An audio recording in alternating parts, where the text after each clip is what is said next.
पिछले एपिसोड अर्थात 8वें एपिसोड में आपने सुना कि हेवली केवली ब्रिजाभार के शरीर की दुर्गति करती है, फिर ब्रिजाभार को मार देती है, उसके लाश को जमुना तट पर जला देती है। तो ब्रिजाभार के मस्तक से एक मणि जमुना में गिर जाता है, जिस मणि को रेघवा मछली खा जाती है। रेघवा मछली मणि के साथ पाताल लोक में साधु के मंदिर में पहुंच जाती है। और तब सातों सांवरी और हेवंती हेवलपुर आती है। सांवरी और हेवली केवली में जादू की लड़ाई होती है। सांवरी और हेवंती ब्रिजाभार को खोजती है। अंततः हेवंती ब्रिजाभार को खोजते खोजते साधु के मंदिर में पहुंचती है और साधु को मणि देने को कहती है। अब आगे की कहानी अर्थात 9वें एपिसोड की कहानी को विस्तार से सुनिए। जब हेवंती पाताल लोक में साधु के पास उस मंदिर में पहुंचती है, जहां मंदिर के गर्भगृह में मणि जल रहा है, तो उस मणि को देखकर हेवंती पहचान जाती है कि यह मणि हमारे स्वामी की है। तो इसलिए वह साधु से उस मणि को देने के लिए कहती है। तो साधु कहता है कि इस मणि को मैंने रेघवा के पेट को चीर करके मैंने निकाला है, यह मणि तुम्हें कैसे दे दूं? तुम झूठ बोल रही हो, तुम्हारा कोई चालाकी यहाँ नहीं चलेगा, हमको ठगने के लिए आई हो। यह मणि तुम्हारे स्वामी का नहीं है, यहाँ क्यों बखेड़ा कर रही हो? इस मणि को तुम्हें नहीं दूंगा। तो हेवंती अपने गुरु की कसम खाती है कि मैं झूठ बोलूँगी तो नरक में मेरा वास होगा। यह मेरे स्वामी की ही मणि है, इसे मुझे दे दीजिए। तब भी साधु मणि देने को तैयार नहीं होता है। तब हेवंती साधु का पैर पकड़कर रोने लगती है। तब साधु कहता है कि इस मणि से हमारे मंदिर में प्रकाश होता है, मणि दे दूंगा तो मंदिर में अंधेरा छा जाएगा, तुम कुछ और मांग लो। परंतु हेवंती कहती है कि मैं सत्य का दीपक आपके मंदिर में जला देती हूँ, जो दिन रात प्रकाशित होता रहेगा। मुझे कुछ और नहीं चाहिए, मुझे मणि दे दीजिए। तब साधु कहता है कि मुझे तुम्हारे बात पर विश्वास नहीं हो रहा है, पहले तुम मंदिर में दीपक जलाओ, तब मैं मणि दूंगा। तब हेवंती मंदिर में सत्य का दीपक जला देती है। तब साधु सोचता है कि ऐसा सती तो हमने आज तक नहीं देखा। तब साधु हेवंती को मणि दे देता है और फिर हेवंती साधु को बार बार प्रणाम करती है और साधु हेवंती को अचल एहवात का आशीर्वाद देता है। फिर हेवंती मणि लेकर चल देती है। मणि लेकर मामियों के पास पहुंचती है तो मामी को सारा हाल कह सुनाती है कि किस प्रकार यह मणि को मैंने साधु के यहाँ से पाया। लेकिन मामियाँ तो पहले से ही हेवली केवली पर क्रोधित थी, क्योंकि हेवली केवली ने अब किस प्रकार ब्रिजाभार के शरीर की दुर्गति किया था। अब इस बात से मामियाँ क्रोधित पहले ही थी और भी क्रोधित हो जाती है। तो सांवरी अब हेवलपुर में पत्थर का बाण चला देती है। पूरे हेवलपुर में पत्थर की बारिश होने लगती है, पूरे शहर में हाहाकार मच जाता है। तब हेवली केवली अपने महल से निकलकर जमुना तट पर आती है और अपना जादू का बाण सांवरी पर चलाती है। दोनों ओर से जादू की लड़ाई होने लगती है। हेवली केवली हारने लगती है। फिर सांवरी अग्नि का बाण हेवली केवली पर चला देती है और हेवली केवली का कपड़ा जलने लगता है और हेवली केवली निर्वस्त्र होकर नाचने लगती है। तब हेवली केवली कहती है कि नाहक में हम लोगों की क्यों दुर्गति कर रही हो? हम लोगों का क्या कसूर है? हम लोगों का क्यों फजीहत कर रही हो? तब सांवरी कहती है कि हमारे भगिना के बारे में बता दो तो हम लोग तुम्हारी जान छोड़ देंगे। तब हेवली केवली कहती है कि हम लोग तुम्हारे भगिना को नहीं देखे हैं, हम लोग तुम्हारे भगिना को नहीं जानते हैं। तब हेवंती और सांवरी अब उस हेवली केवली को बुरी तरह पीटने लगती है। फिर भी हेवली केवली ब्रिजाभार के बारे में कुछ नहीं बताती है।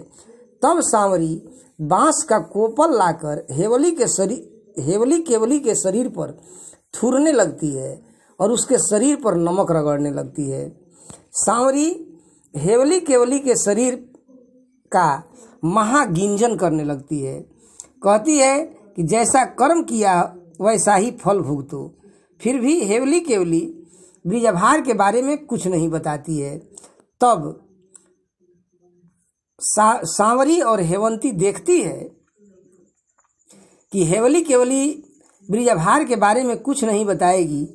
तब मणि और मस्तक का मांस लेकर अपने गुरु का सुमिरन करती है कि गुरु जी अब मेरा ब्रिजभार को लौटाना है।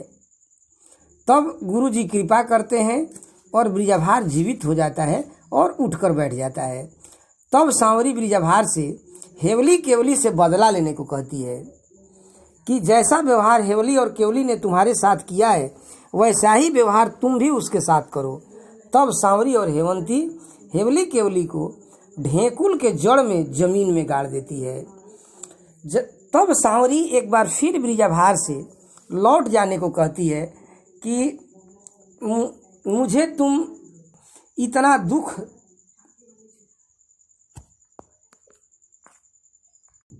झूठे तुम इतना दुख सह रहे हो। सोरठी को ले आने में और भी बहुत सारे खतरे हैं। हमारी बात मानो और सोरठी का ख्याल अपने मन से निकाल दो और हम लोगों के साथ घर चलो। तब ब्रिजभार अपने क्षत्रिय धर्म का वास्ता देकर घर जाने से मना कर देता है।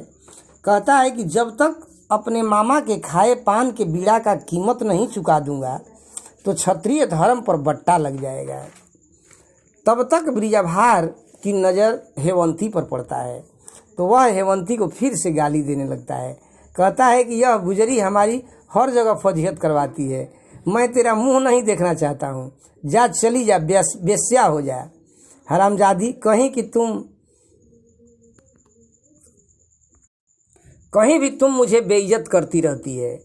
फिर ब्रिजभार अपने राह चल देता है और हेवंती और सांवरी अपने महल को लौट जाते हैं। इधर हेवली केवली को जिस ढेकुल से गाड़ कर चली गई थी सांवरी और हेवंती, तब हेवली केवली बचाओ बचाओ चिल्लाने लगती है। तो वहाँ शहर के लोग जमा हो जाते हैं और हेवली केवली को गड्ढे से निकाल देते हैं और फिर दोनों अपने महल को चली जाती है।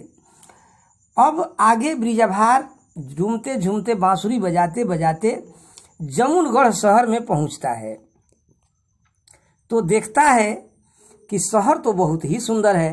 शहर के चारों ओर जमुना बह रही है। चारों ओर घूम फिर कर देखता है कि कहीं से भी शहर में जाने का रास्ता नहीं है। तो उसका सारा अकिल गुम हो जाता है। तो अपने गुरु जी को स्मरण करता है और शहर में प्रवेश करने का रास्ता सुझाने का प्रार्थना करता है। तो आकाशवाणी होती है कि चेला तुम अपने मृगछाला पर बैठ जाओ और गुरु जी के मंत्र का जाप करो। तब ब्रिजभार मृगछाला पर बैठकर गुरु मंत्र का जाप करने लगता है। तो मृगछाला उड़ने लगता है और ब्रिजभार उसी मृगछाला पर उड़ते उड़ते अब जमुनगढ़ शहर में अब घूमने लगता है। ब्रिजभार आगे बढ़ने लगता है। तब जमुनगढ़ में पहुंचता है। वहां गढ़ के ऊपर मोहिनी बांसुरी बजाने लगता है। अब मृगछाला पर बैठकर उड़ रहा है जमुनगढ़ शहर के ऊपर और मोहिनी बांसुरी भी बजाता जा रहा है। तो इस मोहिनी बांसुरी की आवाज़ महल में बैठी जमुनी सुन लेती है। तो बांसुरी की आवाज़ से मोहित हो जाती है। सोचने लगती है कि कौन ऐसा व्यक्ति है जो मेरे महल के ऊपर इतना सुंदर बांसुरी बजा रहा है।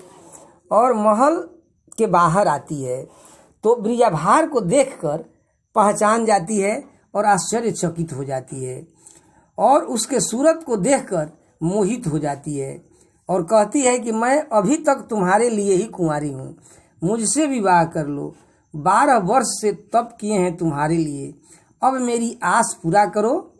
तो ब्रिजभार कहता है कि जिससे हम प्यार किए उस सबका आस मैं पुराऊंगा, परंतु अभी मैं अपने गुरु जी को खोज रहा हूँ। जो भुला गए हैं। उधर से लौट कर आऊँगा तब मैं तुमको अपने साथ ले जाऊँगा और तुम्हारी आस पूरा करूँगा। अभी मैं जा रहा हूँ। तब जमुनी कहती है कि मुझे आपकी बातों पर विश्वास नहीं है। तब ब्रिजाभार अपने गुरु की कसम खाकर जमुनी को विश्वास दिला देता है कि मैं उधर से वापस लौट कर जरूर आऊँगा और तुम्हें अपने साथ ले चलूँगा। तब जमुनी अपने महल में जाती है और ब्रिजाभार सोरठपुर की राह पकड़ लेता है। तब ब्रिजाभार आगे बढ़ता जाता है और आगे बढ़ते बढ़ते अब सोरठपुर के पास पहुंचता है। दोस्तों, आज के इस एपिसोड में आपने सुना कि ब्रिजाभार अपनी यात्रा करते करते यात्रा के अंतिम पड़ाव अर्थात सोरठपुर में पहुंच चुका है। अब अगले एपिसोड में आप सुनेंगे कि अब सोरठपुर शहर के अंदर कैसे प्रवेश करता है और किस प्रकार से अब उसकी सोरठी से भेंट होती है, कैसे मुलाकात होती है और किस प्रकार सोरठी को वह खेखड़मल के लिए लेकर आता है। अब अगले एपिसोड की कहानी अब कुछ ऐसी है कि अब इसे सुनने के लिए आप व्यग्र और बेचैन हो जाएंगे। इसलिए हमारे साथ हमारे चैनल भारतीय लोक कथाएं पर आप लोग बने रहिए और इस सोरठी ब्रिजाभार की कहानी का आनंद लेते रहिए। चैनल को सब्सक्राइब कर लीजिए, साथ में बेल आइकन को भी दबा दीजिए। अधिक से अधिक लोगों के बीच में शेयर कीजिए कि ताकि इस प्राचीन और रोमांटिक कहानी को अधिक से अधिक लोग इसका आनंद ले सकें। बाकी वीडियो को देखने के लिए बहुत बहुत धन्यवाद। फिर अगले एपिसोड में जय हिंद, जय भारत।